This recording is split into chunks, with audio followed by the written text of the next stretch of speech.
plus aucun camion-citerne ne peut s'approvisionner au dépôt pétrolier de Vern-sur-Sèche. Depuis hier soir, l'entrée est bloquée par des poids lourds et des tracteurs.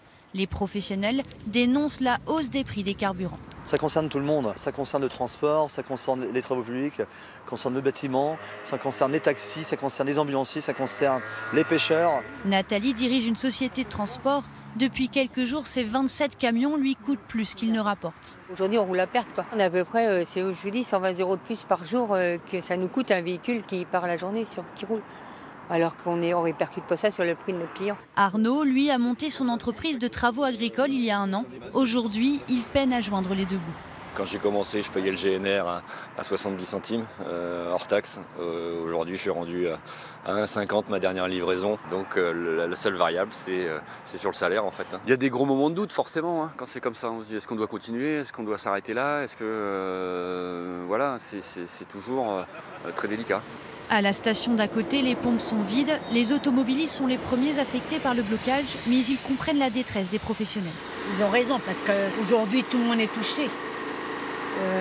Les transports, enfin tout, l'électricité, le carburant, tout ça, c'est bien trop cher. Je comprends parce que forcément, ils utilisent leur véhicule tous les jours et je ne sais pas combien c'est le plein d'un camion ou d'un engin ou même pour les bateaux parce qu'on sait bien qu'ils bloquent sur la pointe Finistère. Donc je comprends que c'est encore du manque à gagner. Donc voilà, donc je comprends et je soutiens. La fin du blocage n'est pas annoncée. Les professionnels demandent des aides et le gel des taxes. Ils ne bougeront pas d'ici sans un geste du gouvernement. Situation difficile aussi pour cet épicier ambulant en Ardèche. Chaque jour, il parcourt de nombreux kilomètres pour rejoindre ses clients qui d'ailleurs le soutiennent. Reportage à Saint-Désir-à-Guel, Charnay, David Paturel. Rouler et vendre ses produits jusqu'au pas de la porte. C'est son métier. Hop, et voilà. Claude est épicier ambulant depuis 35 ans.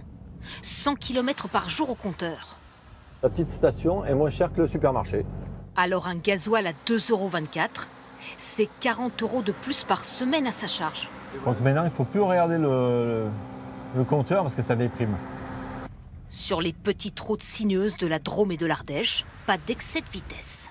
L'éco-conduite, ça fait des années que je la fais, parce que si je ne fais pas de l'éco-conduite, tout tombe. Et des clients de plus en plus fidèles. Endive, beurre, jambon. Un gros paquet. Avec la hausse du carburant, ils ont réduit leurs déplacements. Ah, on mangerait moins au supermarché, ça c'est sûr. C'est sûr, parce que ça fait cher l'essence. Alors 4 bananes. Hop. Pour garder leur épicier aussi, la plupart achètent davantage. Leur panier a augmenté de 10%. Je ne prends pas pour 10 €, ça vaut pas le coup. Moi, je serai à sa place, je ne le ferai pas. Le jour où il ne viendra plus, je serai embêté. C'est moi qui vous le dis. Pour Claude, pas question d'augmenter ses prix, ni d'abandonner ses clients, quitte à gagner un peu moins. Je ne suis pas un spéculateur, j'aime mon métier et puis je participe à la solidarité avec mes clients. Voilà, je suis solidaire avec mes clients. Ça sera 3 € le litre, je passerai une fois par an. Hein? J'achèterai une calèche et puis 2 chevaux et puis je viendrai un peu plus tard. À cheval ou au volant de son camion, avec surtout une bonne dose d'humour. Le carburant de Claude face à la crise.